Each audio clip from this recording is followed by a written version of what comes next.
I'm Darren Miller, Assembly Member for Clwyd West, and today we've been discussing the whole issue around illegal highs or new psychoactive substances and the problems that they're causing here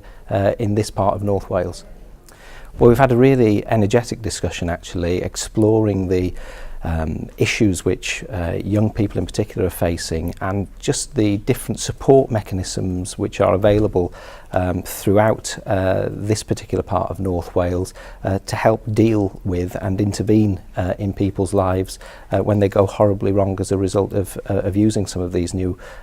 drugs and new psychoactive substances. And what's been really heartening is to have the opportunity to meet with people who are very passionate about giving help to people in difficult situations and that are actually making a difference. And what we need to do is roll out some of that best practice to the whole country and to change some of the framework that exists in Wales to be able to deal with these problems more effectively.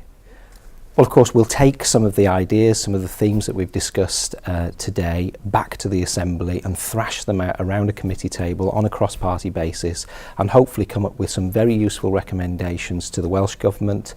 to other partners in the public sector, and indeed to the UK Government, so that we can really work in concert more effectively to deal with the problems that legal highs, new psychoactive substances are causing in Welsh society, so that we can tackle them really before they begin to escalate beyond where they are at present.